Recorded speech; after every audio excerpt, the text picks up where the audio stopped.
اور کرام الکاتبین سے کوئی اشتباہ نہیں ہوتی ہے، کوئی غلطی نہیں ہوتی ہے کہ کرام الکاتبین ہمارے اعمال میں ذرا برابر بھی خطا کرے، بلکہ ہمارا ذرا ذرا عمل فرشتے محفوظ کر رہے ہیں۔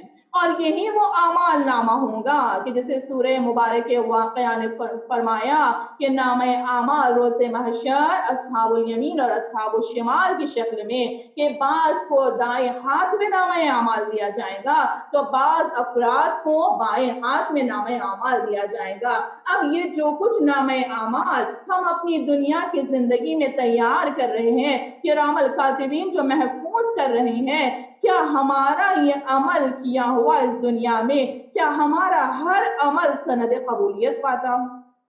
کیونکہ دیکھیے کوئی بھی عمل اگر ہو تو ہر عمل کے صحت کی شرطیں ہوتی ہیں اور قبولیت کی شرطیں ہوتی ہیں۔ صحت کی شرطیں یعنی کیا؟ میں مثال کے طور پر اگر میں نماز پڑھنا چاہتی ہوں، ایک نماز عمل ہے، یہ نماز پڑھنا عمل دو طرح کے شکل رکھتا ہے، ایک ہے صحتی شرط اور ایک ہے قبولیتی شرط۔ صحتی شرط یہ ہے کہ نماز میں جو پڑھ رہی ہوں، یہ نماز میں تمام ان شرائط کے ساتھ پڑھوں جو ایک نماز پڑھنے کے لیے ضروری ہے۔ جیسے میں آپ کو مثال دوں کہ نماز کے لیے مقدماتی شرائط کیا ہے کہ عام حالات میں وضو کرنا مستحب ہے، لیکن جب آپ نماز کے لیے کھڑی ہونا چاہتی ہیں تو آپ کو نماز سے پہلے وضو کرنا واجب ہو جاتا ہے۔ اب اگر کوئی بغیر نماز کے مصلی پر کھڑی ہو کر 100 رکعت نماز بھی پڑھ لے، کیونکہ مقدمہ نماز وضو نہیں کیا تھا تو یہ عمل خدا کی بارگاہ میں پہنچے گا ہی نہیں۔ کیوں؟ کیونکہ جو پہلی حد ہے صحت کی، وہ صحت کی حد اس عمل میں شمار نہیں ہوئی ہے، کمی رہ گئی ہے، صحت کی، صحت عمل کی کمی رہ گئی ہے۔ اچھا چلیے اب فرض کیا جائے کہ صحت عمل مکمل ہو گیا، کہ ہم نے ان تمام نظم و ضوابط کے ساتھ، ان شرائط کے ساتھ کہ جو صحت عمل کے لیے ضروری ہے، ہم نے صحت عمل کا مکمل خیال کیا۔ اب باری آتی ہے کہ ہم نے صحت عمل کے ساتھ ساتھ جو عمل کیا ہے، چاہے ایک ہی رکعت نماز کیوں نہ ہو، 2 ہی رکعت نماز کیوں نہ ہو، کیا میرا یہ عمل خداوند عالم کی بارگاہ میں سند قبولیت حاصل کیا یا نہیں؟ کیوں؟ کیونکہ ہمارے نام جو کوئی عمل سند قبولیت پائے گا وہی عمل محفوظ ہوگا، ورنہ اگر ایسا عمل جو قبول نہیں ہوا، خداوند عالم اس کی جزا تو دے دے گا، وہ ارحم الراحمین پروردگار ہمارے ذرے سے عمل کو بھی ضائع نہیں کرے گا، اس کا اجر و ثواب ہمیں دنیا میں تو عطا کر دے گا، لیکن آخرت میں کون سے عمل کام آئیں گے؟ آخرت میں صرف اور صرف وہی عمل کام آئے گا جو سند قبولیت پائے گا، یعنی خداوند عالم کی بارگاہ میں قبول ہو جائے گا۔ اب آئیے ایک چھوٹی سی روایت پڑھ کے آپ کی زحمت کو تمام کروں۔ خاتم الانبیاء سید المرسلین حضرت محمد مصطفیٰ صلی اللہ علیہ وسلم، اللہم صلی علی محمد وعلی محمد وعجل فرجهم۔ رسول اللہ کا ارشاد گرامی ہے کہ انسان جو کوئی عمل کرتا ہے، یہ انسان کا عمل جب کرام الکاتبین نوٹ کرتے ہیں، تحریر فرماتے ہیں، تو یہ انسان کا عمل اتنا روشن ہوتا ہے کہ جیسے سورج کی شعاعیں ہوتی ہیں، اتنا زیادہ روشن ہوتا ہے۔ اب یہ نورانی عمل آسمانوں سے سیر کرتا ہوا بارگاہ احدیت میں، بارگاہ عبودیت میں پہنچتا ہے۔ اب جب یہ آسمانوں سے سیر کر رہا ہے تو ہم نے قرآن مبارک کے تمام سوروں کی سے پڑھا ہے، ہم کو اشارتاً قرآن کریم نے یہ بتلایا ہے کہ زمین اور آسمان کے طباق ہے، الگ الگ طبقے ہیں۔ اب یہ عمل جو ہمارا اس دنیا میں کیا جاتا ہے، یہ عمل بھی آسمان کے 7 طبقوں کو پار کرتے ہوئے بارگاہ احدیت اور بارگاہ پروردگار عالم میں پہنچتا ہے۔ لیکن رسول اللہ فرماتے ہیں کہ کون سا عمل خداوند عالم کی بارگاہ تک پہنچتا؟ کیا ہمارا ہر کیا ہوا عمل، جو کچھ بھی ہم کر رہے ہیں، کیا ہم مطمئن ہو سکتے ہیں کہ بغیر کسی رکاوٹ کے میرا یہ عمل اللہ کی بارگاہ تک پہنچ جائے گا اور قرب الہی مجھے نصیب ہو جائے گا اور عالم محشر میں مجھے جزا دی جائے گی؟ نہیں، چند رکاوٹیں ایسی ہیں کہ جس کا ہمیں خیال کرنا ہے اگر ہم چاہتے ہیں کہ ہمارا اور آپ کا عمل خداوند عالم کی بارگاہ میں قبول ہو جائے۔ حدیث شروع ہوتی ہے کہ رسول گرامی فرماتے ہیں کہ ہمارا کیا ہوا عمل، مثال کے طور پر نماز ہے، روزہ ہے، جہاد ہے، خمس کی ادائیگی ہے،